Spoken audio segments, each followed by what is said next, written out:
जय हिंद दोस्तों। आज के इस इम्पॉर्टेंट लेक्चर में हम सभी डिस्कस करेंगे मंथली करंट अफेयर्स को, यानी जनवरी 2026 के मंथली करंट अफेयर्स को डिस्कस करने वाले हैं। तो आप इस पूरे लेक्चर को बहुत ही ध्यान से लास्ट तक जरूर देखिएगा।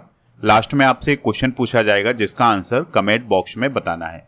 तो आज का पहला और इम्पॉर्टेंट क्वेश्चन है, वर्ष 2026 में कुल कितने पद्म पुरस्कार प्रदान किए गए हैं? तो 131 पद्म पुरस्कार प्रदान किए गए हैं। तो भारत के सर्वोच्च नागरिक सम्मानों में से एक होते हैं पद्म पुरस्कार। हालांकि भारत का सर्वोच्च नागरिक सम्मान भारत रत्न होता है, उसके बाद पद्म पुरस्कार आते हैं। पद्म पुरस्कार 3 प्रकार के होते हैं, पद्म विभूषण, पद्म भूषण और पद्मश्री। पद्म विभूषण असाधारण और विशिष्ट सेवा के लिए, पद्म भूषण उच्च कोटि की विशिष्ट सेवा के लिए और पद्मश्री किसी भी क्षेत्र में विशिष्ट सेवा के लिए प्रदान किया जाता है। यह पुरस्कार कला, सामाजिक कार्य, लोक प्रशासन, विज्ञान एवं अभियांत्रिकी, व्यापार एवं उद्योग, चिकित्सा, साहित्य एवं शिक्षा, खेल, सिविल सेवा, इन सभी क्षेत्रों में प्रदान किए जाते हैं। इनकी स्थापना 1954 में हुई थी। अगर हम बात करें पद्म पुरस्कारों की कि ये कब प्रदान किए जाते हैं, कब इनकी घोषणा की जाती है, तो 26 जनवरी को गणतंत्र दिवस मनाया जाता है। उससे एक दिन पहले यानी 25 जनवरी को इनकी घोषणा की जाती है। फिर मार्च अप्रैल के आसपास राष्ट्रपति भवन में एक कार्यक्रम आयोजित किया जाता है जिसमें राष्ट्रपति जी के द्वारा ये पुरस्कार प्रदान किए जाते हैं। पद्म पुरस्कार 2026 की बात करें तो कुल 131 पद्म पुरस्कार दिए गए हैं, जिसमें 5 पद्म विभूषण, 13 पद्म भूषण और 113 पद्मश्री हैं। 19 महिलाओं को पद्म पुरस्कार दिए गए हैं और विदेशी NRI, PIO और OCI श्रेणी में 6 और मरणोपरांत 16 पुरस्कार प्रदान किए गए हैं। सबसे पहले हम बात करेंगे पद्म विभूषण 2026 की। तो धर्मेंद्र देओल को दिया गया है मरणोपरांत। ये भारत के प्रसिद्ध अभिनेता थे और इन्हें ही मैन के नाम से जाना जाता था। KT थॉमस को दिया गया है, केरल से संबंधित थे, सर्वोच्च न्यायालय के पूर्व न्यायाधीश हैं। और N राजम को दिया गया है, कला के क्षेत्र में उत्तर प्रदेश से ये संबंधित हैं, प्रसिद्ध वायलिन वादक हैं। P नारायणन को दिया गया है, साहित्य एवं शिक्षा के क्षेत्र में, केरल से हैं, मलयालम साहित्यकार हैं। और VS अच्युतानंदन को मरणोपरांत दिया गया है, ये केरल के पूर्व चीफ मिनिस्टर रहे हैं। अब बात करेंगे पद्म भूषण 2026 की। तो अलका याग्निक को दिया गया है, प्रसिद्ध पार्श्व गायिका थी। भगत सिंह कोश्यारी उत्तराखंड के पूर्व मुख्यमंत्री और महाराष्ट्र के पूर्व राज्यपाल हैं।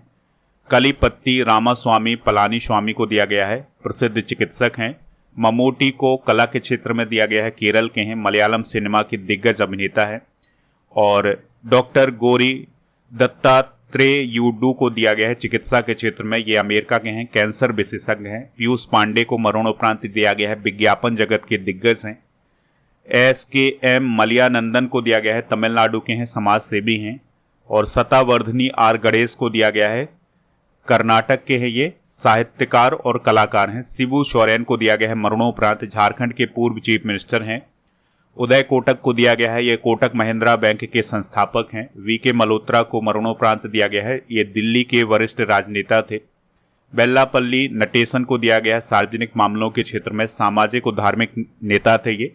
विजय अमृतराज, इन्हें खेल के क्षेत्र में दिया गया है, ये भारत के प्रसिद्ध टेनिस खिलाड़ी थे।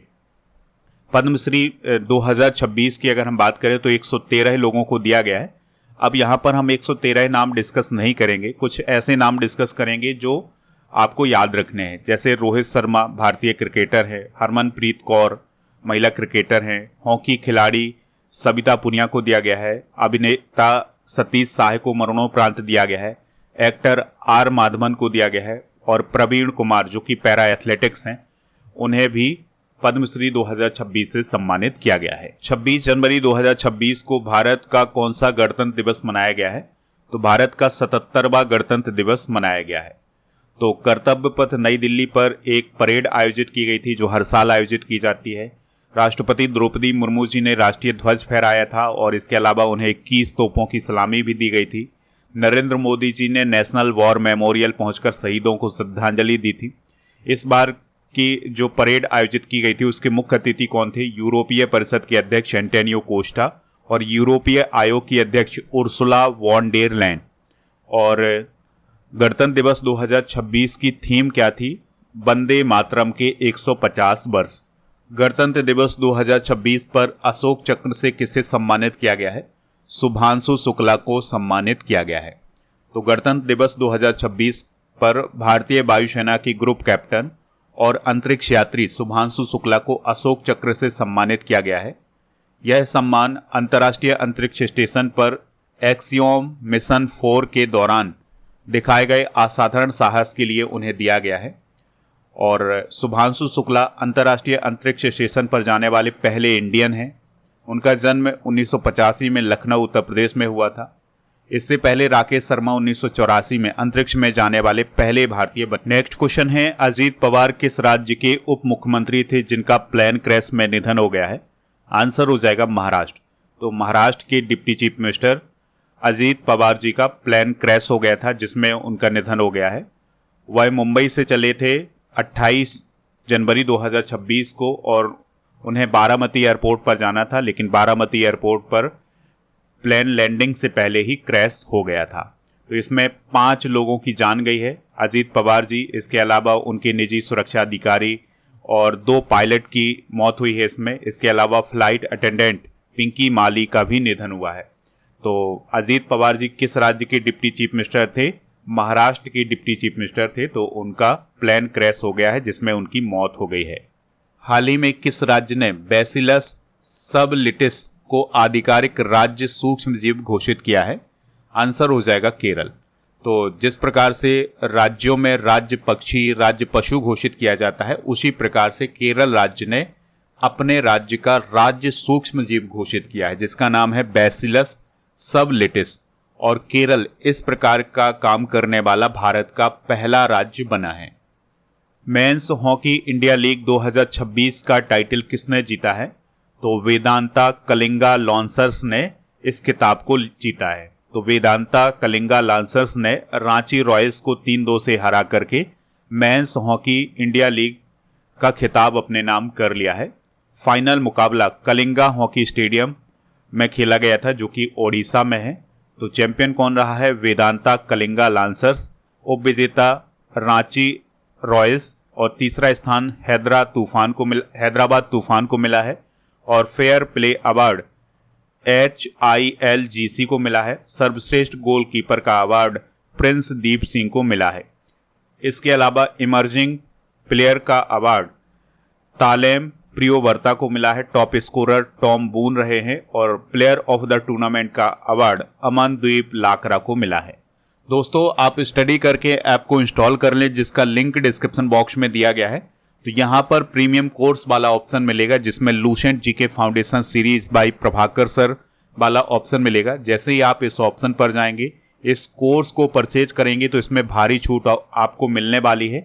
तो अभी इसमें एक स्पेशल ऑफर चल रहा है, बहुत ही लिमिटेड समय के लिए है ये ऑफर। तो इसके लिए कूपन कोड यूज करें रिपब्लिक 700। इस कोर्स की वैलिडिटी है 3 साल की, जिसमें हम पूरी लूसेंट को बहुत ही सरल तरीके से समझने वाले हैं, पढ़ने वाले हैं। तो आप इस कोर्स को ज्वाइन कर सकते हैं। बहुत ही लिमिटेड समय है इस कूपन कोड को यूज करने के लिए। और दोस्तों, अगर आपको इस कोर्स से संबंधित कोई भी जानकारी चाहिए तो इस नंबर पर आप संपर्क कर सकते हैं। इस कोर्स में आपको फ्री क्या मिलेगा? तो फ्री मिलेगा 18,000 से अधिक topic by subject by test series, 12 महीने का मंथली टेस्ट मिल जाएगा आपको यहाँ पर। इसके अलावा 12 महीने की मंथली करेंट अफेयर्स की ई बुक भी हिंदी और इंग्लिश दोनों मीडियम में मिल जाएगी। तो इस कोर्स को आप अभी ज्वाइन कर लें ऐप पर जाकर। नेक्स्ट क्वेश्चन है, 2026 की पहली और भारत की 127वीं यूनिकॉर्न कंपनी कौन बनी है? आंसर हो जाएगा जस्पे। तो जस्पे 2026 की पहली और भारत की 127वीं यूनिकॉर्न कंपनी बन गई है। इस कंपनी का जो वैल्यूएशन है ये $1.2 बिलियन हो गया है। और जस्पे एक फिनटेक कंपनी है। इसकी स्थापना 2012 में बिमल कुमार और शीतल लालवानी के द्वारा की गई थी। बेंगलुरु में इसका हेडक्वार्टर है। अब सवाल आता है कि कोई कंपनी यूनिकॉर्न कब बनती है? तो जब उस कंपनी का जो वैल्यूएशन है ये $1 बिलियन या उससे अधिक हो जाता है तो उस कंपनी को यूनिकॉर्न बोला जाता है। जैसे जस्पे कंपनी का जो वैल्यूएशन है ये $1.2 बिलियन हो गया है, इसलिए ये कंपनी यूनिकॉर्न बन गई है। नेक्स्ट क्वेश्चन है, सुभाष चंद्र बोस आपदा प्रबंधन पुरस्कार 2026 व्यक्तिगत श्रेणी में किसे प्रदान किया गया है? आंसर हो जाएगा सीता अशोक सेल्के को। तो सीता अशोक सेल्के को सुभाष चंद्र बोस आपदा प्रबंधन पुरस्कार 2026 प्रदान किया गया है व्यक्तिगत श्रेणी में। सुभाष चंद्र बोस आपदा प्रबंधन पुरस्कार 2 श्रेणियों में दिया जाता है, संस्थागत श्रेणी में और व्यक्तिगत श्रेणी में। तो इस बार संस्थागत श्रेणी में सिक्किम राज्य आपदा प्रबंधन प्राधिकरण और व्यक्तिगत श्रेणी में लेफ्टिनेंट कर्नल सीता अशोक सेल्के को प्रदान किया गया है। तो अगर किसी संस्था को यह पुरस्कार मिलता है तो उसके अंतर्गत 51 लाख रुपए की राशि दी जाती है, और अगर किसी व्यक्ति को यह पुरस्कार मिलता है तो उसे 5 लाख रुपए की नगद राशि दी जाती है। इस पुरस्कार का उद्देश्य है आपदाओं के प्रबंधन, शमन और तैयारी में निस्वार्थ सेवा को मान्यता देना। नेक्स्ट क्वेश्चन है, किस राज्य ने गुटखा, पान मसाला और तंबाकू उत्पादों पर पूरी तरह से प्रतिबंध लगाया है? आंसर हो जाएगा ओडिशा। तो ओडिशा सरकार ने अपने राज्य में गुटखा, पान मसाला और तंबाकू उत्पादों पर पूरी तरह से प्रतिबंध लगा दिया है। 500 सिंगल्स मुकाबले जीतने वाली पहली भारतीय शटलर यानी बैडमिंटन खिलाड़ी कौन बनी है? आंसर हो जाएगा इसका पीवी सिंधु। तो दोस्तों, पीवी सिंधु 500 सिंगल्स मुकाबले जीतने वाली पहली भारतीय शटलर और दुनिया की 6वीं खिलाड़ी बनी है। उन्होंने कुल 732 सिंगल्स मुकाबले खेले हैं, जिसमें से उन्होंने 500 मुकाबलों में जीत हासिल की है। 2016 में उनके द्वारा रियो ओलंपिक में सिल्वर मेडल जीता गया था। नेक्स्ट क्वेश्चन है, 500 सिंगल्स मुकाबले जीतने वाली पहली भारतीय शटलर यानी बैडमिंटन खिलाड़ी कौन बनी है? तो उनका नाम है पीवी सिंधु। तो पीवी सिंधु 500 सिंगल्स मुकाबले जीतने वाली पहली भारतीय शटलर और दुनिया की 6वीं खिलाड़ी बनी है। और पीवी सिंधु ने 2016 के रियो ओलंपिक में सिल्वर मेडल जीता था, और 2020 का जो टोक्यो ओलंपिक हुआ था उसमें उन्होंने ब्रॉन्ज मेडल भी जीता था। 2013 में उन्हें अर्जुन पुरस्कार और 2016 में मेजर ध्यानचंद खेल रत्न पुरस्कार मिला था। उनका पूरा नाम क्या है? पुसरला वेंकट सिंधु। किस देश ने आधिकारिक रूप से विश्व स्वास्थ्य संगठन यानी WHO से अलग होने की घोषणा की है? आंसर हो जाएगा अमेरिका। तो अमेरिका ने आधिकारिक रूप से WHO यानी विश्व स्वास्थ्य संगठन से अलग होने की घोषणा की है। हालांकि ये घोषणा 2025 में की गई थी, जनवरी में। अब इसके बाद औपचारिक ऐलान किया गया है, आधिकारिक रूप से ऐलान किया गया है कि अमेरिका जो है वो विश्व स्वास्थ्य संगठन से अलग हो गया है। बात करें अगर हम विश्व स्वास्थ्य संगठन की, तो यह यूनाइटेड नेशन की एक एजेंसी है और 1948 में इसकी स्थापना हुई थी। जेनेवा स्विट्जरलैंड में इसका हेडक्वार्टर है। अगला क्वेश्चन है, आर्टिफिशियल इंटेलिजेंस यानी AI के सुरक्षित इस्तेमाल के लिए कानून लागू करने वाला दुनिया का पहला देश कौन बना है? आंसर हो जाएगा दक्षिण कोरिया। तो दक्षिण कोरिया ने आर्टिफिशियल इंटेलिजेंस के सुरक्षित इस्तेमाल के लिए दुनिया का पहला कानून लागू किया है, और इसका उद्देश्य ये है कि AI से फैलने वाली जो गलत जानकारी है उसको रोका जाए। तो अब ये जो कानून लागू हुआ है साउथ कोरिया में, इसके तहत कंपनियों को AI द्वारा जो सामग्री बनाई जाएगी उस पर लेबल लगाना होगा कि कौन सी सामग्री आर्टिफिशियल इंटेलिजेंस से बनी है, और उन्हें वाटर मार्क लगाना जरूरी होगा, और जो भी इसका उल्लंघन करेगा उस पर जुर्माना भी लगाया जाएगा। नुम्बियो सेफ्टी इंडेक्स 2026 में कौन सा शहर पहले स्थान पर है? आंसर हो जाएगा किंगदाओ, जो कि चाइना का शहर है। तो हाल ही में नुम्बियो सेफ्टी इंडेक्स 2026 की रैंकिंग जारी की गई है, और इसमें ये देखा गया है कि कौन सा शहर, कौन सा देश कितना सुरक्षित है। तो किंगदाओ जो कि चाइना का शहर है, ये दुनिया का सबसे सुरक्षित शहर माना गया है इस इंडेक्स के अनुसार, और मंगलुरु जो कि कर्नाटक में है, ये भारत का सबसे सुरक्षित शहर माना गया है। तो किंगदाओ पहले स्थान पर है दुनिया में, दूसरे स्थान पर अबू धाबी, तीसरे स्थान पर दोहा, चौथे पर शारजाह है और 5वें स्थान पर दुबई है। वहीं अगर भारत के शहरों की बात करें तो मंगलुरु पहले, अहमदाबाद दूसरे, जयपुर तीसरे, कोयम्बतूर चौथे और तिरुवनंतपुरम 5वें नंबर पर है। 77वीं गणतंत्र दिवस परेड में ऑल मैन यूनिट को लीड करने वाली पहली महिला अधिकारी कौन बनी है? तो उनका नाम है सिमरन बाला, जो कि जम्मू कश्मीर की हैं। भारत के पहले एकीकृत निजी उपग्रह संयंत्र की आधारशिला कहाँ रखी गई है? तो खोराज गुजरात में रखी गई है। तो गुजरात के सारण जिले के खोराज में देश के पहले एकीकृत निजी उपग्रह संयंत्र की आधारशिला रखी गई है, और इसका निर्माता कौन है? अजीस्ता स्पेस लिमिटेड। और इसमें गुजरात सरकार के द्वारा भी निवेश किया गया है। इस संयंत्र में न केवल उपग्रह के पुर्जे बनेंगे बल्कि पूर्ण उपग्रह डिजाइन, परीक्षण और मैन्युफैक्चरिंग का काम किया जाएगा। इटर्नल ग्रुप के नए ग्रुप सीईओ कौन बने हैं? आंसर हो जाएगा अलविंदर ढींडसा। तो अलविंदर ढींडसा जो हैं वो इटर्नल ग्रुप के नए ग्रुप सीईओ बने हैं। और इटर्नल ग्रुप को पहले जोमेटो लिमिटेड के नाम से जाना जाता था और ये भारत की एक बड़ी टेक्नोलॉजी और ई कॉमर्स कंपनी है। और अलविंदर ढींडसा से पहले दीपेंद्र गोयल सीईओ थे, लेकिन अब जो है अलविंदर ढींडसा को सीईओ बनाया गया है इटर्नल ग्रुप का। अगला क्वेश्चन है, इंदिरा गांधी शांति निरस्त्रीकरण और विकास पुरस्कार 2025 किसे दिया गया है? आंसर हो जाएगा ग्रासा मसेल को।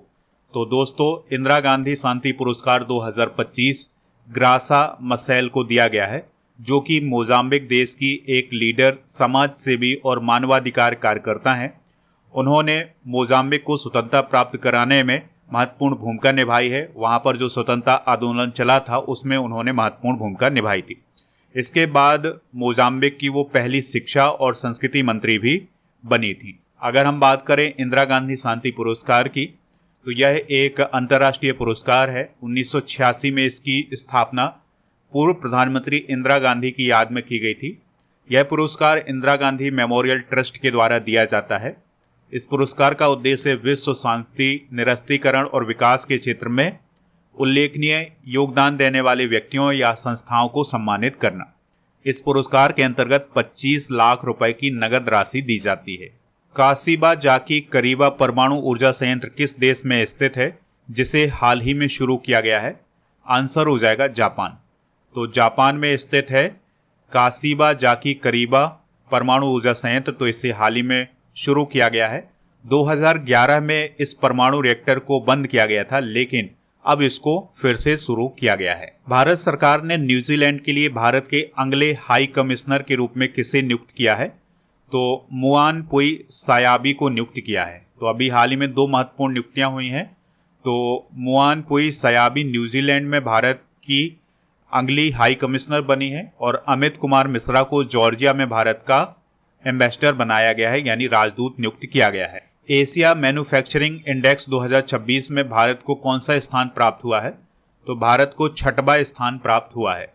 तो अभी हाल ही में एशिया मैन्युफैक्चरिंग इंडेक्स 2026 को जारी किया गया था। इसमें कुल 11 एशियाई देश शामिल किए गए थे। तो इसमें भारत को 6वां स्थान प्राप्त हुआ है।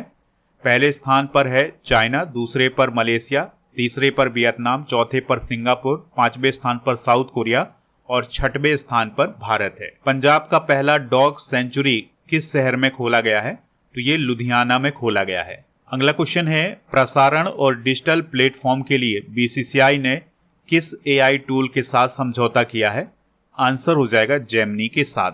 अगला क्वेश्चन है, कुंभलगढ़ वन्यजीव अभयारण्य किस स्टेट में है जिसे हाल ही में पर्यावरण के लिए संवेदनशील क्षेत्र घोषित किया गया है? तो ये राजस्थान में स्थित है। तो राजस्थान के कुंभलगढ़ वन्यजीव अभयारण्य को हाल ही में पर्यावरण के लिए संवेदनशील क्षेत्र घोषित किया गया है। इसका उद्देश्य ये है कि इस क्षेत्र की वनस्पति और वन्य जीवों का संरक्षण किया जाए। कुंभलगढ़ वन्यजीव अभयारण्य राजसमंद, उदयपुर और पाली जिलों के क्षेत्रों में फैला हुआ है। उत्तर प्रदेश का पहला ऐसा शहर कौन बना है जहां ताजा कचरे का डंपिंग स्थल शून्य है? आंसर हो जाएगा इसका लखनऊ। ठीक है, तो लखनऊ उत्तर प्रदेश का पहला ऐसा शहर बना है जहां पर ताजा कचरे का जो डंपिंग स्थल है वो शून्य है। रिस्पॉन्सिबल नेशंस इंडेक्स में भारत को कौन सा स्थान मिला है? तो अभी हाल ही में रिस्पॉन्सिबल इंडेक्स 2026 को जारी किया गया है। तो इसमें भारत को 16वां स्थान प्राप्त हुआ है। तो भारत को रिस्पॉन्सिबल नेशंस इंडेक्स में 154 देशों में 16वां स्थान प्राप्त हुआ है। और यह सूचकांक इस बात का आकलन करता है कि कोई भी देश अपनी शक्ति का उपयोग कितनी जिम्मेदारी से करता है। और इस इंडेक्स में पहले स्थान पर है सिंगापुर, दूसरे पर स्विट्जरलैंड, तीसरे पर डेनमार्क, चौथे पर साइप्रस और 5वें स्थान पर स्वीडन है। नासा की अंतरिक्ष यात्री सुनीता विलियम्स ने कितने सालों की सेवा के बाद रिटायरमेंट लिया है या वो रिटायर्ड हो गई हैं? आंसर हो जाएगा 27 साल।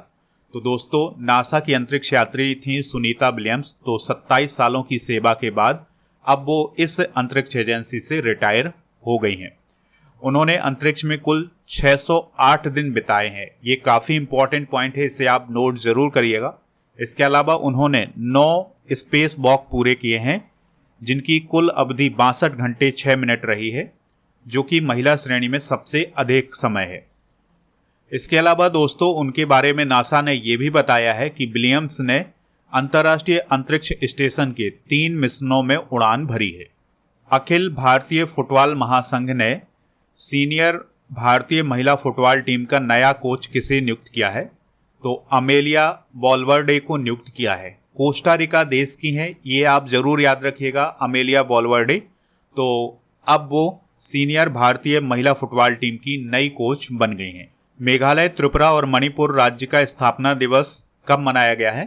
तो 21 जनवरी को मनाया गया है। अगला क्वेश्चन है, स्पितुक गुस्तोर महोत्सव कहाँ आयोजित किया गया है?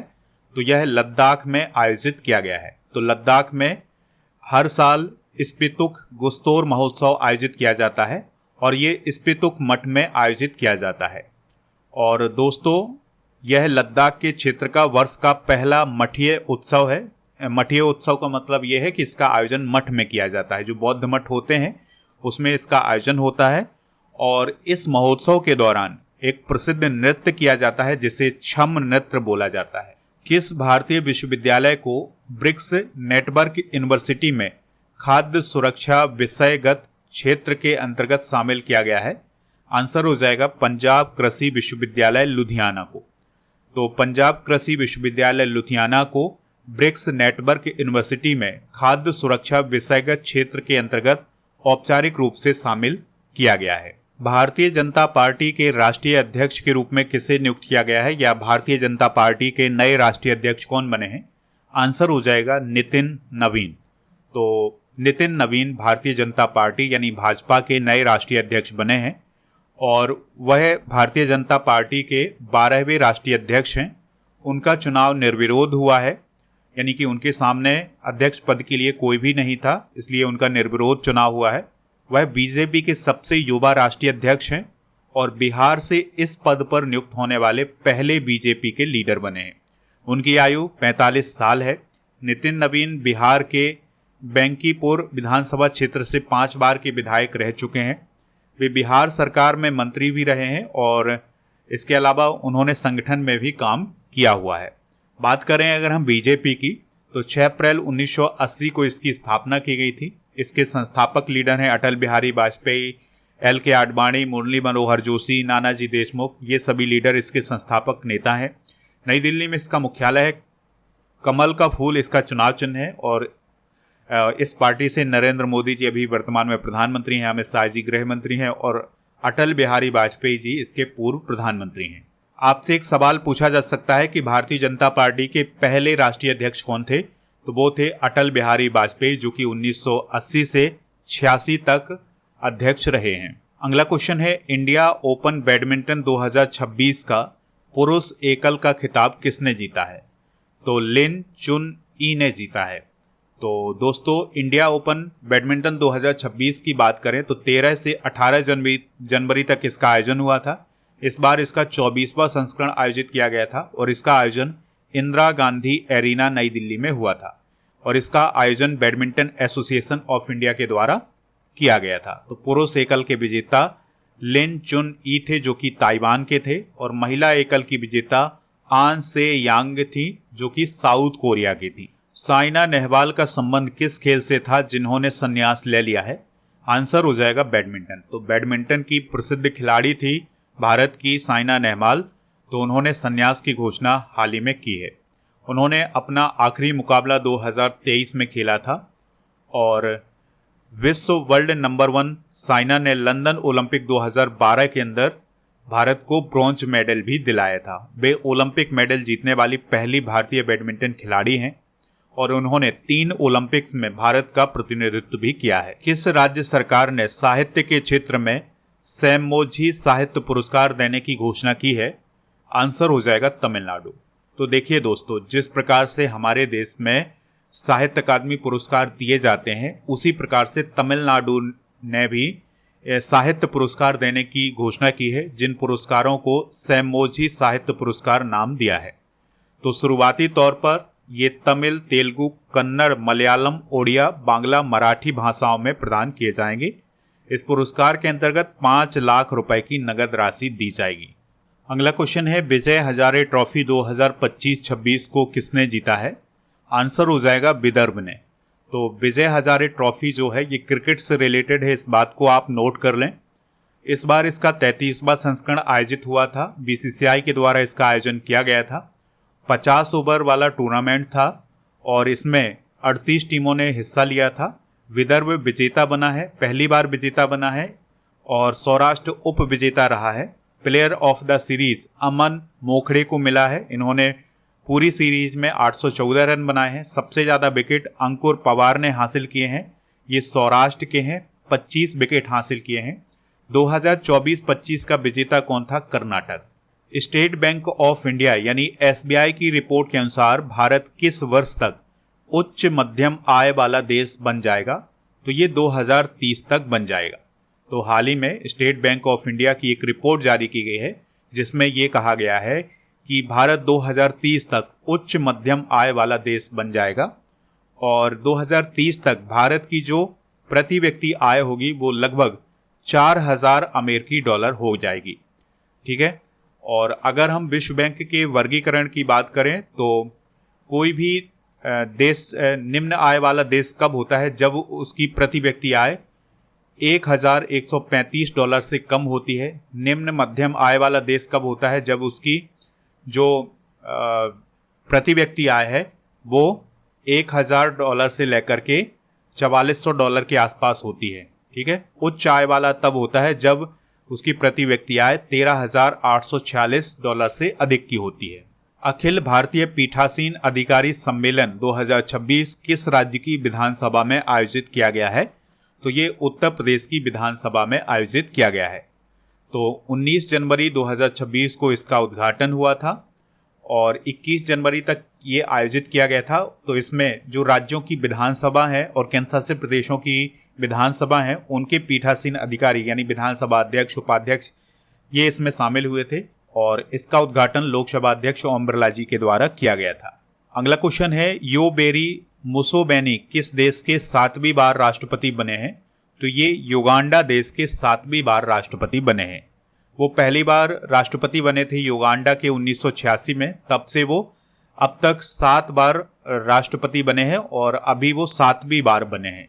युगांडा की बात करें तो यह अफ्रीका महाद्वीप में स्थित है। कंपाला इसकी राजधानी है और इस देश की जो सीमा है वो Tanzania, Kenya, Rwanda, south Sudan, Congo लोकतांत्रिक गणराज्य से लगती है और विक्टोरिया झील की सीमा भी इस देश से लगती है। ये पॉइंट भी आप नोट कर लें। पद्म पाणि पुरस्कार 2026 किसे दिया जाएगा? तो ये दिया जाएगा इलैया राजा को। तो भारत के प्रसिद्ध संगीतकार हैं इलैया राजा, तो उन्हें 2026 का पद्म पाणि पुरस्कार प्रदान किया गया है। इस पुरस्कार के अंतर्गत 2 लाख रुपए की राशि दी गई है और यह पुरस्कार अजंता एलोरा अंतर्राष्ट्रीय फिल्म महोत्सव के दौरान प्रदान किया गया है। आप स्टडी करके ऐप को इंस्टॉल कर लें जिसका लिंक डिस्क्रिप्शन बॉक्स में दिया गया है। तो यहाँ पर आपको प्रीमियम कोर्स वाला ऑप्शन मिलेगा जहाँ पर Lucent GK foundation series by Prabhakar sir वाला ऑप्शन मिलेगा। तो इस पर जब आप जाएंगे तो यहाँ पर लूसेंट का कोर्स मिल जाएगा। अभी इसमें ऑफर चल रहा है, FEV 600 कूपन कोड यूज आपको करना है तो इसमें छूट मिल जाएगी। 3 साल की इसकी वैलिडिटी है। इसमें लूसेंट के सभी टॉपिक कवर किए जाएंगे और इस कोर्स में फ्री मिलेगा आपको 18,000 से अधिक topic wise subject by test series, 12 महीने का मंथली टेस्ट और 12 महीने की मंथली करेंट अफेयर्स की ई बुक, वो भी हिंदी और इंग्लिश दोनों मीडियम में। और दोस्तों प्रीमियम कोर्स वाले ऑप्शन पर ही राजा गुप्ता सर का जो अर्जुन जीएस फाउंडेशन बैच है ये भी मिल जाएगा। इसके लिए कूपन कोड यूज करना है रिपब्लिक 900। तो आप इसको अभी ज्वाइन कर सकते हैं। इसमें भी वही सब फ्री मिलेगा जो लूसेंट वाले कोर्स में मिलेगा। इसके अलावा प्रीमियम कोर्स वाले ऑप्शन पर आपको बहुत सारे कॉम्बो पैक मिल जाएंगे जिसमें एक साथ आपको बहुत सारी चीज़ें मिलेंगी जैसे करेंट अफेयर्स की बुक, टेस्ट, 18,000 से अधिक जीके जीएस के क्वेश्चन। इस प्रकार के कॉम्बो पैक आपके लिए लॉन्च किए गए हैं। तो इन कॉम्बो पैक को प्राप्त करने के लिए आपको कूपन कोड यूज करना है 12 month 100। ठीक है, तो आप ये कूपन कोड यूज करेंगे तो आपको इसमें भी छूट मिल जाएगी। इसके अलावा दोस्तों आपके लिए एक विशेष कॉम्बो पैक लॉन्च किया गया है, प्रीमियम कोर्स वाले ऑप्शन पर मिलेगा, जहां पर आपको 12 महीने के करंट अफेयर्स की ई बुक मिल जाएगी, उसका पैकेज मिलेगा। ठीक है, उसके लिए भी आपको 12 मंथ 100 कूपन कोड यूज करना है। ठीक है, तो हिंदी इंग्लिश दोनों मीडियम में आपको ये ई बुक मिल जाएगी। तो प्रीमियम कोर्स वाले ऑप्शन पर जाएं तो यहाँ पर आपको ये सभी मिल जाएगा। टेस्ट सीरीज वाले ऑप्शन पर आपको बहुत सारी टेस्ट सीरीज मिलेगी, करंट अफेयर्स की टेस्ट सीरीज, जीके जीएस की क्वेश्चन की test series, computer special test, daily current affairs का टेस्ट, ये सभी आपको मिल जाएगा टेस्ट सीरीज वाले ऑप्शन पर। आपको ई बुक वाले ऑप्शन पर जाना है तो यहाँ पर आपको monthly current affairs, yearly current affairs, half yearly current affairs, GK GS के क्वेश्चन की जो ई बुक है, पीडीएफ है, ये सभी आपको यहाँ पर मिल जाएगी। ठीक है, तो मंथली करंट अफेयर्स की ई बुक हर महीने लॉन्च होती है, इसको जाकर के आप प्राप्त कर लें। ईयरली करंट अफेयर्स की ई बुक हाल ही में लॉन्च की गई है, इसको भी जाकर के आप प्राप्त कर सकते हैं। इसके अलावा आप हमारे टेलीग्राम चैनल को ज्वाइन कर लें, जिसका नाम है स्टडी कर ऑफिशियल। तो यहाँ पर आपको बहुत सारी पीडीएफ मिल जाएगी। इसके अलावा दोस्तों ई बुक वाले सेक्शन पर जब आप जाएंगे तो यहाँ पर GK GS all subject e books मिल जाएगा। तो यहाँ पर ये सभी ई बुक आपको मिलेंगी जो कि जीके जीएस की ई बुक हैं, तो इनको जाकर के प्राप्त कर सकते हैं। और 1000 टॉपिक वाइज करंट अफेयर्स की पीडीएफ भी आपको यहाँ पर मिलेगी। टेस्ट पास वाले ऑप्शन पर आपको हर एक एग्जाम के लिए टेस्ट मिल जाएंगे, जैसे टीचिंग एग्जाम, बैंकिंग एग्जाम और जितने भी स्टेट के पीसीएस होते हैं, यूजीसी के एग्जाम होते हैं, उन सभी के लिए टेस्ट मिल जाएंगे। तो इन टेस्ट को जाकर के प्राप्त कर सकते हैं। नेक्स्ट क्वेश्चन है, केंद्रीय सतर्कता आयुक्त कौन बने हैं? आंसर हो जाएगा प्रवीण वशिष्ठ। तो राष्ट्रपति द्रौपदी मुर्मू जी के द्वारा प्रवीण वशिष्ठ को केंद्रीय सतर्कता आयोग में सतर्कता आयुक्त के रूप में नियुक्त किया गया है। केंद्रीय सतर्कता आयोग की बात करें तो यह भारत की सर्वोच्च सतर्कता संस्था है। सरकारी विभागों और सार्वजनिक उपक्रमों में भ्रष्टाचार रोकने के लिए इस संस्था का निर्माण किया गया था। इसकी स्थापना 1964 में हुई थी। अगला क्वेश्चन है, भारत की पहली वंदे भारत स्लीपर ट्रेन किस मार्ग पर चलाई गई है? तो ये हावड़ा से गुवाहाटी के बीच में चलाई गई है। तो नरेंद्र मोदी जी के द्वारा पहली वंदे भारत स्लीपर ट्रेन को हरी झंडी दिखाई गई है और ये पहली वंदे भारत स्लीपर ट्रेन पश्चिम बंगाल के हावड़ा से और असम के गुवाहाटी तक चलाई जाएगी और ये लगभग 958 से 968 किलोमीटर की दूरी तय करेगी। इसकी जो अधिकतम स्पीड है वो है 180 किलोमीटर प्रति घंटा। विश्व आर्थिक मंच सम्मेलन 2026 का आयोजन कहाँ किया गया है? तो इसका आयोजन दावोस में किया गया है। दावोस कहाँ है? स्विट्जरलैंड में। तो 18 से 23 जनवरी 2026 तक विश्व आर्थिक मंच सम्मेलन का आयोजन किया गया था। इसकी थीम क्या थी? Spirit of dialogue. और इसमें 3000 से अधिक प्रतिभागी यानी ग्लोबल लीडर्स शामिल हुए थे, जिसमें संयुक्त राष्ट्र के महासचिव एंटोनियो गुटेरस, आईएमएफ के प्रमुख क्रिस्टलिना जॉर्जीवा और विश्व बैंक के अध्यक्ष अजय बंगा शामिल हुए थे। भारत जापान तटरक्षक संयुक्त अभ्यास कहां आयोजित किया गया है? तो यह मुंबई में आयोजित किया गया है। तो दोस्तों भारत और जापान तटरक्षक का एक संयुक्त अभ्यास मुंबई में आयोजित किया गया है और यह समुद्री प्रदूषण नियंत्रण पर आधारित था। और इस अभ्यास का आयोजन आईसीजीएस समुद्र प्रहरी पर किया गया है। 17वां त्रिपक्षीय अभ्यास दोस्ती कहां आयोजित किया गया है? तो यह मालदीव में आयोजित किया गया है। तो दोस्तों 17वां त्रिपक्षीय अभ्यास दोस्ती का आयोजन मालदीव की राजधानी माले में किया गया है और इसमें भारत के इंडियन कोस्ट गार्ड और श्रीलंका के कोस्ट गार्ड और मालदीव के राष्ट्रीय रक्षा दल ने हिस्सा लिया था। और इस अभ्यास की शुरुआत 1991 में हुई थी और शुरुआत में यह अभ्यास भारत और मालदीव के बीच आयोजित किया जाता था। फिर बाद में 2012 में इसमें श्रीलंका भी शामिल हुआ था। भारत सरकार ने किस देश से भारतीयों की वापसी के लिए ऑपरेशन स्वदेश शुरू किया था? आंसर हो जाएगा ईरान। तो ईरान में जारी सरकार विरोधी हिंसक प्रदर्शन के बाद केंद्र सरकार ने भारतीयों की वापसी के लिए ऑपरेशन स्वदेश शुरू किया था। काफी इंपॉर्टेंट क्वेश्चन हो जाएगा आपके एग्जाम के लिए, इसलिए इसे आप नोट जरूर करें। दुनिया का दूसरा सबसे बड़ा 5G उपयोगकर्ता देश कौन बना है? तो वो बना है भारत। तो दुनिया का दूसरा सबसे बड़ा 5G उपयोगकर्ता देश भारत बना है और पहले स्थान पर चाइना है जहां पर सबसे ज्यादा 5G का उपयोग होता है, फिर उसके बाद इंडिया, फिर अमेरिका, फिर यूरोपीय यूनियन और फिर जापान है। राष्ट्रीय जांच एजेंसी यानी NIA के महानिदेशक कौन बने हैं? आंसर हो जाएगा राकेश अग्रवाल। तो हिमाचल प्रदेश कैडर के IPS ऑफिसर राकेश अग्रवाल राष्ट्रीय जांच एजेंसी यानी NIA के महानिदेशक नियुक्त किए गए हैं। NIA की स्थापना 2008 में मुंबई हमले के बाद हुई थी और इसको राष्ट्रीय जांच एजेंसी अधिनियम 2008 के तहत स्थापित किया गया है। मुख्यालय इसका नई दिल्ली में है और आतंकवाद और उससे जुड़े अपराधों की जांच करने के लिए इसकी स्थापना की गई थी। ICC ने यानी इंटरनेशनल क्रिकेट काउंसिल ने दिसंबर 2025 का पुरुष प्लेयर ऑफ द मंथ किसे चुना है?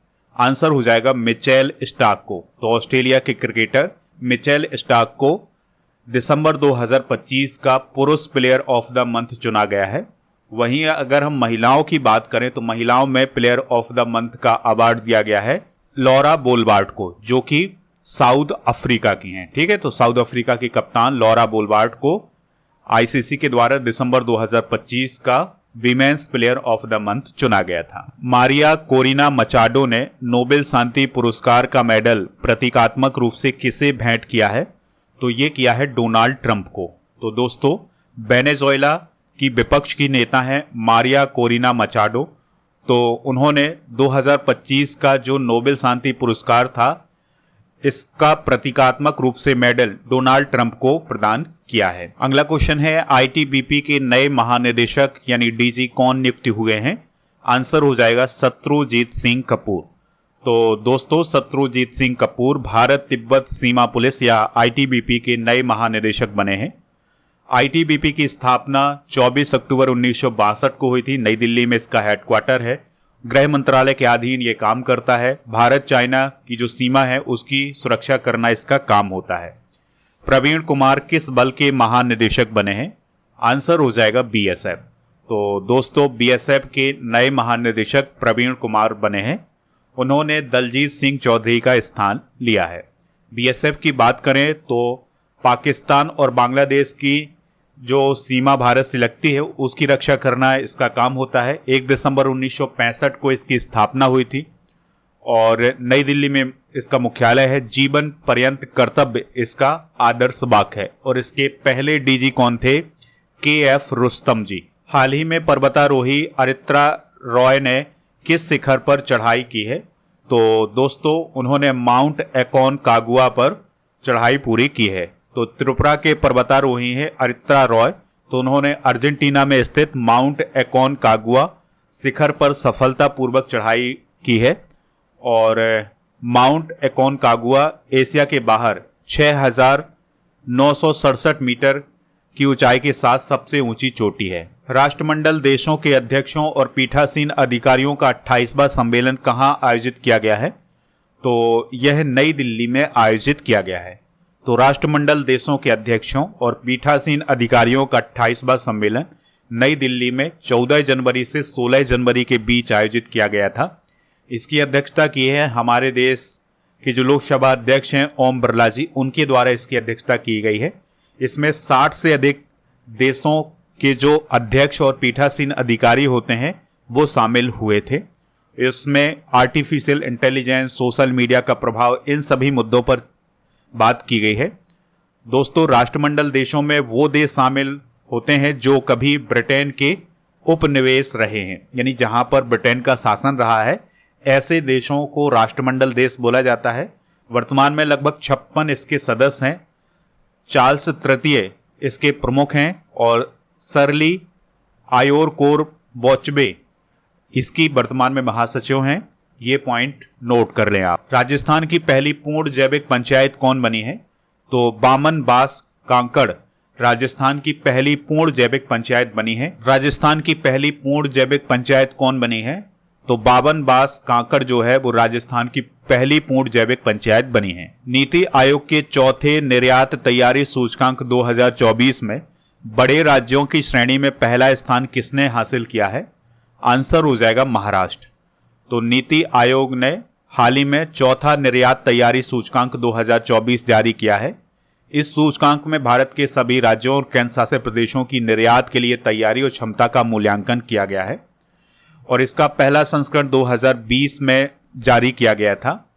और बड़े राज्यों की श्रेणियों की बात करें तो दोस्तों इसमें महाराष्ट्र पहले, तमिलनाडु दूसरे, गुजरात तीसरे, चौथे नंबर पर उत्तर प्रदेश और 5वें स्थान पर आंध्र प्रदेश रहा है। छोटे राज्यों में टॉप पर उत्तराखंड रहा है। पूर्वोत्तर और केंद्र शासित प्रदेशों की बात करें तो इसमें जम्मू और कश्मीर, नागालैंड, दादरा और नगर हवेली और दमन और द्वीप और गोवा ये सभी शामिल रहे हैं। अगला क्वेश्चन है, INSV कॉन्डेन अपनी पहली यात्रा में किस बंदरगाह पर पहुंचा है? तो ये सुल्तान काबूस बंदरगाह मस्कट ओमान में पहुंचा है। तो भारतीय नौसेना का INSV कॉन्डेन गुजरात से और मस्कट ओमान पर पहुंचा है और ओमान के सुल्तान काबूस बंदरगाह पर पहुंचा है। और इस यात्रा का उद्देश्य था भारत ओमान के बीच जो समुद्री विरासत है उसको पुनर्जीवित करना। अगर हम INSV कॉन्डेन की बात करें तो इस पोत का निर्माण प्राकृतिक सामग्रियों और विधियों का उपयोग करते हुए पारंपरिक तकनीकों से किया गया है और यह जहाज अजंता की गुफाओं की चित्रकला में दर्शाए गए 5वीं शताब्दी के जहाज पर आधारित है। अगला क्वेश्चन है, हेनली पासपोर्ट इंडेक्स 2026 में भारत की रैंक क्या है? आंसर हो जाएगा 80। तो दोस्तों हेनली पासपोर्ट इंडेक्स को हेनली एंड पार्टनर्स नामक संस्था ने लॉन्च किया है जो लंदन में स्थित है। 277 देश और क्षेत्र इसमें शामिल किए गए थे। भारत इसमें 80वें नंबर पर रहा है, यानी भारतीय पासपोर्ट धारक 55 गंतव्यों पर वीजा फ्री यात्रा कर सकते हैं। सिंगापुर टॉप पर रहा है, दूसरे स्थान पर जापान और साउथ कोरिया, तीसरे स्थान पर डेनमार्क, लग्जमबर्ग, स्पेन, स्वीडन और स्विट्जरलैंड रहा है। इसके अलावा सबसे अंत में अफगानिस्तान रहा है, ये पॉइंट भी आप नोट कर लें। भारत ने ब्रिक्स 2026 की अध्यक्षता के लिए कौन सी थीम चुनी है? आंसर हो जाएगा building for resilience, innovation, cooperation and sustainability. तो 2026 में ब्रिक्स शिखर सम्मेलन भारत में होना है, इसके लिए भारत ने ये थीम चुनी है। इसके अलावा इस लोगो को भी लॉन्च किया है जिसमें आपको कमल का फूल दिखाई दे रहा है और यहाँ पर नमस्ते का साइन भी दिख। लोहड़ी पर्व मुख्य रूप से कहाँ मनाया गया है? तो यह उत्तर भारत में मनाया गया है। भारत ने अपना पहला स्वदेशी लेग्ड मोबाइल मैनुपुलेटर नाम किस भारत ने अपना पहला स्वदेशी लेग्ड मोबाइल मैनुपुलेटर किस नाम से लॉन्च किया है? तो स्कॉर्प नाम से लॉन्च किया है। तो दोस्तों भारत ने अपना पहला स्वदेशी लेग्ड मोबाइल मैनुपुलेटर स्कॉर्प लॉन्च किया है। यहाँ पर आप इसको देख सकते हैं। इसमें रोबोटिक आर्म है जिसमें वस्तुओं को पकड़ने, उठाने और जटिल कार्य करने की क्षमता है और ये सीमावर्ती क्षेत्रों और खतरनाक अभियानों में उपयोगी होगा। अंतर्राष्ट्रीय नवीकरणीय ऊर्जा एजेंसी की 16वीं महासभा कहाँ आयोजित की गई है? तो यह अबू धाबी UAE में आयोजित की गई है। तो वो 10 से 12 जनवरी तक अंतर्राष्ट्रीय नवीकरणीय ऊर्जा एजेंसी की 16वीं महासभा आयोजित की गई है। केरल का पहला बटरफ्लाई अभ्यारण्य कौन बना है? तो आंसर हो जाएगा अरलाम। परम शक्ति सुपर कंप्यूटर किस संस्थान में लॉन्च किया गया है? तो यह IIT मद्रास में लॉन्च किया गया है। एलिसा हीली किस देश की महिला क्रिकेट टीम की कप्तान हैं जिन्होंने संन्यास की घोषणा की है? आंसर हो जाएगा ऑस्ट्रेलिया। तो ऑस्ट्रेलिया की महिला टीम की कप्तान ने हाल ही में संन्यास की घोषणा की है। मेजर स्वाति शांता कुमार को किस पुरस्कार से सम्मानित किया गया है? तो उन्हें संयुक्त राष्ट्र महासचिव पुरस्कार से सम्मानित किया गया है।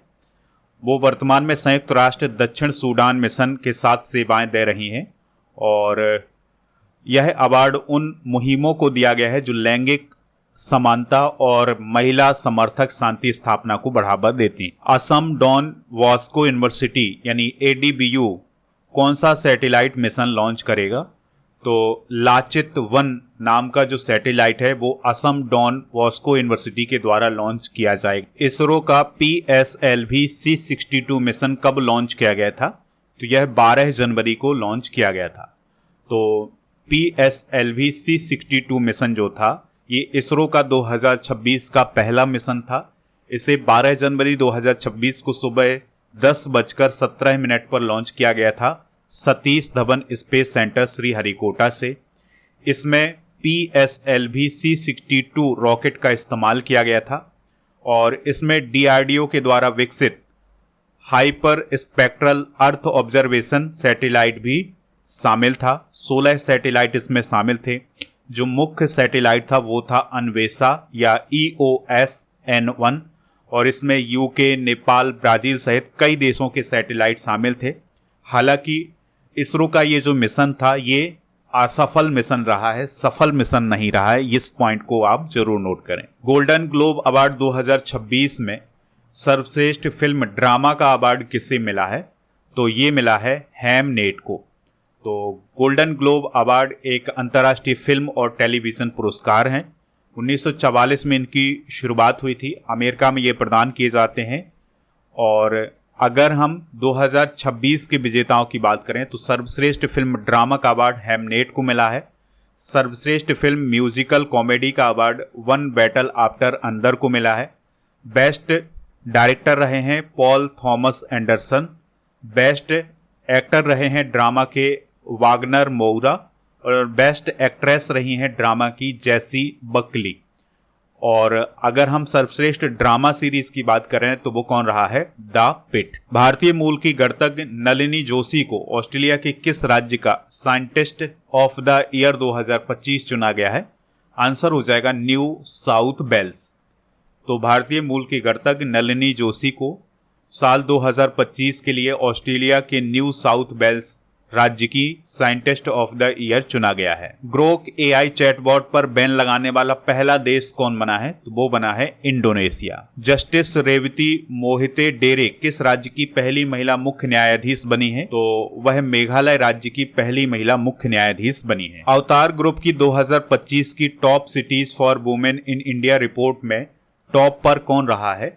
आंसर हो जाएगा बेंगलुरु। तो अवतार ग्रुप की 2025 की top cities for women in India report 2025 में 125 शहरों को शामिल किया गया था। बेंगलुरु महिलाओं के लिए भारत का सबसे सुरक्षित शहर बनकर के उभरा है। दूसरे नंबर पर चेन्नई है, तीसरे पर पुणे, चौथे पर हैदराबाद, पांचवें पर मुंबई, छठे पर गुरुग्राम, सातवें पर कोलकाता, आठवें पर अहमदाबाद, नौवें पर त्रिवेंद्रम और 10वें पर कोयम्बतूर रहा है। अरुणाचल प्रदेश का कौन सा जिला भारत का पहला बायो हैप्पी जिला बनेगा? तो केई पानियोर नामक जिला जो है वो भारत का पहला बायो हैप्पी जिला बनने जा रहा है। खेलो इंडिया बीच गेम्स 2026 की मेडल टैली में पहला स्थान किसने हासिल किया है? तो ये कर्नाटक ने हासिल किया है। ठीक है, खेलो इंडिया बीच गेम्स 2026 जो आयोजित किए गए थे यह इसका दूसरा संस्करण था।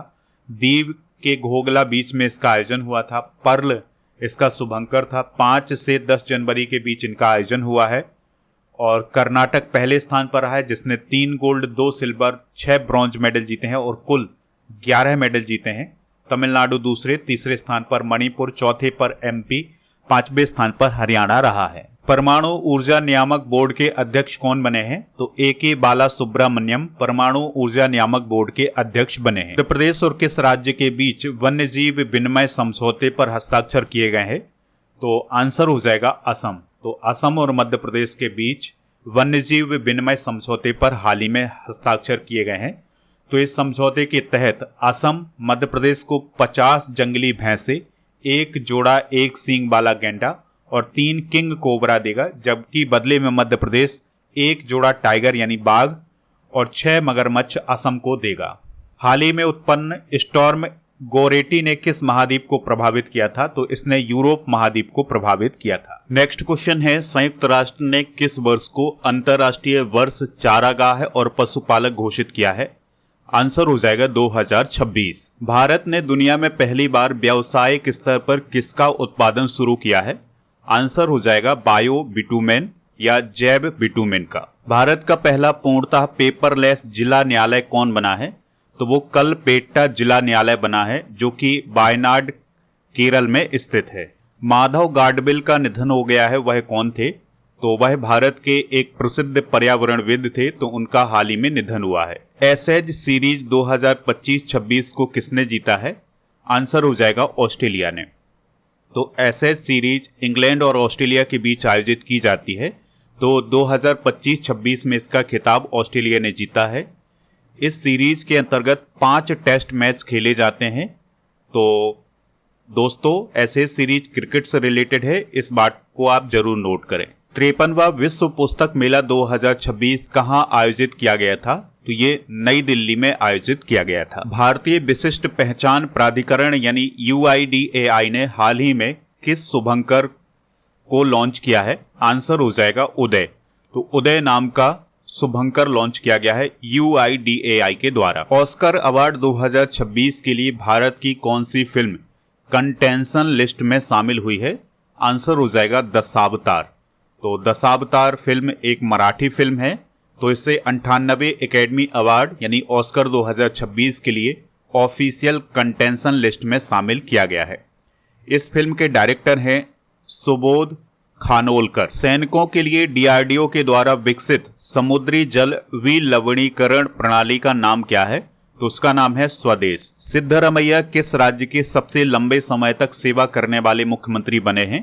आंसर हो जाएगा कर्नाटक। उत्तर प्रदेश सरकार ने दृष्टिबाधित लोगों के लिए पहली ब्रेल लाइब्रेरी कहां खोली है? तो ये खोली है लखनऊ में। पेरू में किस कीट को दुनिया में पहली बार कानूनी अधिकार दिए गए हैं? आंसर हो जाएगा डंक रहित मधुमक्खियां, यानी पेरू देश में जो डंक रहित मधुमक्खियां हैं उनको कानूनी अधिकार प्रदान किए गए हैं। भारत की पहली हाइड्रोजन चालित ट्रेन कहां शुरू होने वाली है? तो यह हरियाणा में शुरू होने जा रही है और ये जींद और सोनीपत मार्ग पर चलेगी। इस ट्रेन में 10 कोच होंगे। इस पॉइंट को जरूर आप नोट करें। भारत के पहले स्वदेशी प्रदूषण नियंत्रण पोत का नाम क्या है जिसे भारतीय तटरक्षक बल में शामिल किया गया है? काफी इंपॉर्टेंट क्वेश्चन है। आंसर हो जाएगा इसका समुद्र प्रताप। हाल ही में नृत्य कला निधि पुरस्कार किसे प्रदान किया गया है? तो आंसर हो जाएगा उर्मिला सत्यनारायणन को। तो उर्मिला सत्यनारायणन को नृत्य कला निधि पुरस्कार से सम्मानित किया गया है और यह मद्रास संगीत अकादमी के द्वारा प्रदान किया गया है। जो उर्मिला सत्यनारायणन है ये भरतनाट्यम से संबंधित हैं। इस पॉइंट को आप नोट कर लें। कृषि मंत्री शिवराज सिंह चौहान के अनुसार भारत किस फसल के उत्पादन में सबसे बड़ा उत्पादक बन गया है? आंसर हो जाएगा चावल। तो दुनिया का सबसे बड़ा चावल उत्पादक देश कौन बना है? भारत बना है। फिर उसके बाद कौन है? चाइना है। केंद्रीय पर्यावरण मंत्रालय की विशेषज्ञ समिति ने कलई सेकेंड जल विद्युत परियोजना को किस राज्य में मंजूरी दी है? आंसर हो जाएगा अरुणाचल प्रदेश। तो दोस्तों, कलई सेकेंड जल विद्युत परियोजना अरुणाचल प्रदेश में स्थापित की जाएगी और ये जल विद्युत परियोजना लोहित नदी पर होगी और इसकी क्षमता होगी 1200 मेगावाट की। इफ्को साहित्य सम्मान 2025 से किसे सम्मानित किया गया है? आंसर हो जाएगा मैत्री पुष्पा। तो मैत्री पुष्पा को ग्रामीण और कृषि विषयों पर आधारित हिंदी साहित्य में योगदान के लिए इफ्को साहित्य सम्मान प्रदान किया गया है। इसके अलावा अंकिता जैन को उनकी पुस्तक ओहरे किसान के लिए कृषि और ग्रामीण जीवन पर प्रकाश डालने के लिए इफ्को युवा साहित्य पुरस्कार प्रदान किया गया है। भारतीय खाद्य निगम यानी FCI के नए अध्यक्ष एवं प्रबंध निदेशक कौन नियुक्त हुए हैं? तो रविंद्र कुमार अग्रवाल हाल ही में FCI के नए अध्यक्ष और प्रबंध निदेशक नियुक्त हुए हैं। किस राज्य में पहली बार अत्यंत दुर्लभ चंदन तेंदुआ देखा गया है? तो यह कर्नाटक राज्य में देखा गया है। तो कर्नाटक के विजयनगर जिले में पहली बार अत्यंत दुर्लभ चंदन तेंदुआ देखा गया है। इससे पहले यह तेंदुआ राजस्थान में 2011 में देखा गया था और भारत में ये दूसरी बार है जब कर्नाटक के विजयनगर जिले में चंदन तेंदुआ देखा गया है। भारत का पहला सरकारी AI आधारित क्लिनिक कहाँ खोला गया है? तो यह ग्रेटर नोएडा में खोला गया है। तो सरकारी आयुर्वेद विज्ञान संस्थान ने ग्रेटर नोएडा में भारत के पहले AI आधारित क्लिनिक का उद्घाटन किया है और इसका उद्देश्य AI उपकरणों का उपयोग करके उपचार का समय कम करना। महिला हॉकी टीम के नए हेड कोच कौन बने हैं? तो सियोर्ड मारेन बने हैं जो कि नीदरलैंड देश के हैं। अमेरिका ने किस देश के राष्ट्रपति को गिरफ्तार किया है? आंसर हो जाएगा वेनेजुएला। तो वेनेजुएला के जो राष्ट्रपति थे निकोलस मादुरो और उनकी पत्नी सिसिलिया फ्लोरेस को अमेरिका के द्वारा गिरफ्तार किया गया है। इसके अलावा अब वेनेजुएला की जो कार्यवाहक राष्ट्रपति नियुक्त की गई हैं वो डेल्सी रोड्रिगेज नियुक्त की गई हैं। अच्छा, इनको गिरफ्तार क्यों किया गया है? तो इन पर दोस्तों नार्को टेररिज्म और हथियारों के मामले के आरोप में गिरफ्तार किया गया है। हाल ही में किस राज्य सरकार ने स्कूली बच्चों के लिए अखबार पढ़ना अनिवार्य किया है? आंसर हो जाएगा इसका राजस्थान। तो राजस्थान में जो स्कूली बच्चे हैं उनके लिए अखबार पढ़ना अनिवार्य किया गया है। आईपीएल की किस टीम ने बांग्लादेशी क्रिकेटर मुस्तफिजुर रहमान को टीम से बाहर कर दिया है? ये न्यूज़ काफ़ी चर्चा में रही है। तो केकेआर यानी कोलकाता नाइट राइडर्स की टीम ने बांग्लादेशी क्रिकेटर मुस्तफिजुर रहमान को टीम से बाहर किया था। हाल ही में किस देश ने यूरो मुद्रा को अपनाया है? आंसर हो जाएगा बुल्गारिया। तो बुल्गारिया देश की अब जो नई करेंसी हो गई है वो यूरो हो गई है। इससे पहले इस देश की करेंसी क्या थी? लेव। अब क्या हो गई है? यूरो हो गई है। ठीक है, तो बुल्गारिया यूरो मुद्रा अपनाने वाला 21वां देश बना है और 1 फरवरी 2026 से यूरो बुल्गारिया की एकमात्र कानूनी मुद्रा हो गई है। नेक्स्ट क्वेश्चन है, भारतीय वायुसेना के उप प्रमुख कौन बने हैं? आंसर हो जाएगा नागेश कपूर। ठीक है, तो नागेश कपूर भारतीय वायुसेना के उप प्रमुख बने हैं। अगला क्वेश्चन है, काम्या कार्तिकेयन किस स्थान पर पहुंचने वाली पहली भारतीय महिला बनी है? आंसर हो जाएगा साउथ पोल। दोस्तों अब आप कमेंट बॉक्स में हमें ये बताएं कि गोल्डन ग्लोब अवार्ड 2026 में सर्वश्रेष्ठ फिल्म ड्रामा का अवार्ड किसे मिला है? जो भी इसका राइट आंसर हो कमेंट बॉक्स में जरूर बताएं।